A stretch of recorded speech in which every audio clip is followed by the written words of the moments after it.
Ji, chapter number 16 about chemical industries.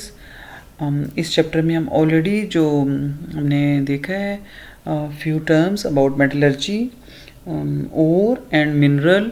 अगर ये terms नहीं आपको समझ आए तो प्लीज़ आप पुरानी वीडियो देख लें, उनमें मैंने इनको बताया हुआ है आपको। तो अभी जो हमने इसमें इंडस्ट्री पढ़नी है, we will discuss about the manufacturing of urea. Urea कैसे मैन्युफैक्चर होता है जी on the large scale. Urea क्या है? यूरिया जो है ये नाइट्रोजनस फर्टिलाइज़र है, वाइट क्रिस्टलाइन कंपाउंड।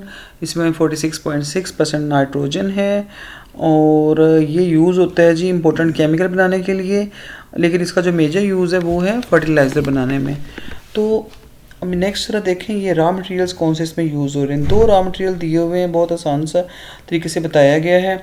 ऑब्वियसली हम इंडस्ट्री में करने वाला काम तो नहीं आपको डिटेल में उस तरह करवा रहे हैं, हम सिर्फ आपको नाउ हाउ दे रहे हैं इसकी कि यूरिया कैसे मैन्युफैक्चर हो सकता है। तो इसमें मेरे पास दो रॉ मटेरियल्स हैं, अमोनिया एंड कार्बन डाइऑक्साइड। तो हमें ये देखना है कि हमने अमोनिया और कार्बन डाइऑक्साइड मतलब इनका हमें रिएक्शन करवाना है। अमोनिया हमें कैसे मिलनी है ये हम इसमें देखेंगे नेक्स्ट स्टेप में, और इनके कॉम्बिनेशन से नेक्स्ट कैसे यूरिया कैसे बनेगा। ओके जी, now move to next slide. This is the most important process in the manufacturing of urea. This is called Haber's process. Haber was a scientist who introduced this process of a production of ammonia. तो ammonia prepare करने के सही method दिया है। उसने क्या किया है, इसमें nitrogen plus hydrogen, nitrogen atmosphere में मौजूद होती है, you know already that there is 78% nitrogen. तो नाइट्रोजन को हाइड्रोजन से उसे रिएक्शन करवाया है।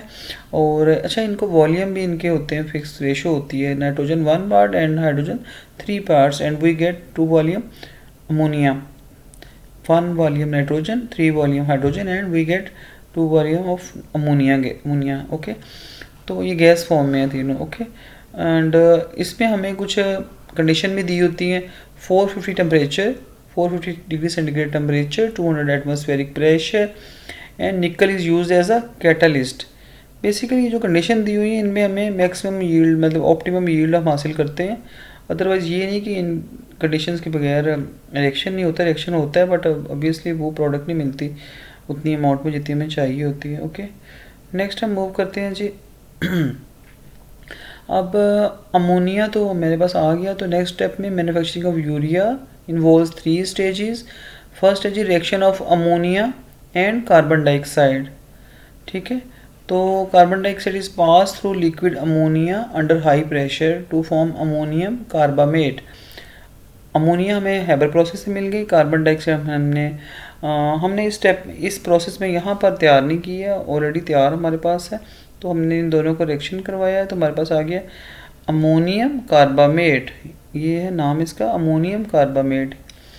ठीक है, अब हमें चाहिए यूरिया। ये यूरिया नहीं है हमारे पास, अमोनियम कार्बोनेट है हमारे पास। डिज़ायर्ड प्रोडक्ट हमें ये चाहिए यूरिया। अगर आप फार्मूला देखें NH2CO NH2, मतलब CO दरमियान में, कार्बोनाइल ग्रुप दरमियान में है।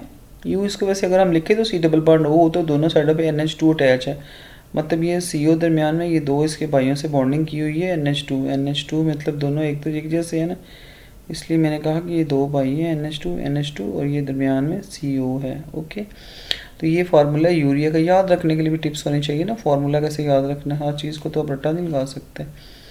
तो अब हम देखें यूरिया फॉर्मेशन, ये अमोनियम कार्बामेट मिला, यहाँ से इसको उठा के इधर ले आए हम। तो अब इसको हमने अमोनियम कार्बामेट इवेपोरेट किया with the help of steam. अब इससे क्या मिलेगा हमें, डिहाइड्रेशन होके इसमें से, dehydration mean removal of water, और हमारे पास यूरिया प्रोडक्ट आ गई। Okay, clear. तो यहाँ तक हमें यूरिया मिल गया। दोबारा मैं बता दूँ, ammonia plus carbon dioxide we get ammonium carbamate. Ammonium carbamate को सिंपली उठा के यहाँ ले आए, और अमोनियम कार्बामेट की जब हमने डिहाइड्रेशन की तो हमारे पास dehydration mean removal of water हो गया, इवेपोरेट इसमें से हो गया, और हमारे पास यूरिया मिल गया, जिसका फार्मूला मैंने इसीलिए आपको याद करने का बताया, CO और साइडों पर दोनों NH2। ठीक है, ये यूरिया का फार्मूला। तो अब इसका हमने नेक्स्ट करना है ग्रेनुलेशन ऑफ यूरिया को ग्रेनुलर फॉर्म में कैसे आना। At this stage liquid urea is evaporated to form granule granules मतलब उसको दानेदार बनाने के लिए। When liquid urea is separate from top of a tower under pressure and a hot current of air is introduced from the base it evaporates to form granules. ये मैं आपको ज़रा पिक्चर में दिखाती हूँ कि कैसे है। ये देखें ना आप, यहाँ पर ये CO2 चैम्बर में जा रही है और ये अमोनिया, ठीक है। तो यहाँ से हमारे पास आ जाएगा ये जो हमारे पास अमोनियम कार्बामेट आ गया। अमोनियम कार्बामेट को जब हमने इवेपोरेट किया तो हमारे पास यूरिया आ गया। यूरिया इधर से हमने इसको यहाँ यूरिया देखें ना टॉप से आ रहा है चैम्बर में और हॉट एयर यहाँ बॉटम से, तो इससे इसकी इवेपोरेशन होगी इसमें से, तो ग्रेनुलर फॉर्म में एकदम आ जाएगा, ठीक है। इसको हम ये स्टोर कर जाएंगे। ये हमारे पास फ्लो शीट है इसकी, क्लियर है। This was all about the production of urea. Next हमारा है इसी को देख लेते हैं कि यूरिया इतना जो हम इसको देख रहे हैं तो इसमें क्या ख़ास बात है, इसकी इंपॉर्टेंस क्या है। जैसे मैंने ऑलरेडी आपको बताया कि फर्टिलाइज़र के तौर पर यूज़ होता है। मैंने ऑर्गेनिक कंपाउंड बनाने में भी लाइक जैसे यहाँ पर आ गया जी आपके पास डिफरेंट यूजेस में एक्सप्लोसिव वर्क बनाने में, और तो ये हम ज़रा देख लेते हैं इसको।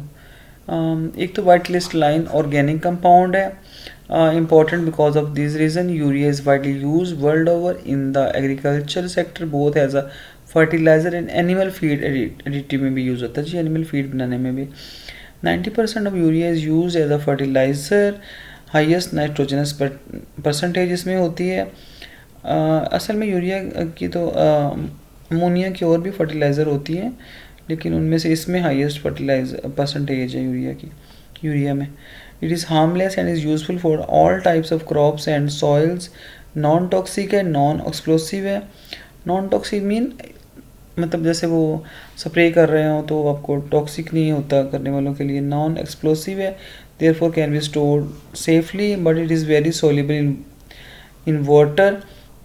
वाटर अपने अंदर बहुत एब्जॉर्ब कर लेता है। This property of compound is called hygroscopic. ये हाइग्रोस्कोपिक है मतलब वाटर को अपने अंदर एब्जॉर्ब कर लेता है। Therefore storage requires to be packing इसकी होनी चाहिए। अच्छा जी, use as a raw material for manufacturing of many organic many compounds. It is use to make explosive and automobile system में भी यूज़ होता है to reduce the nitrogen oxide pollutants. And this was all about the manufacturing of urea. Hopefully आपको समझ आई होगी इसकी। Okay जी।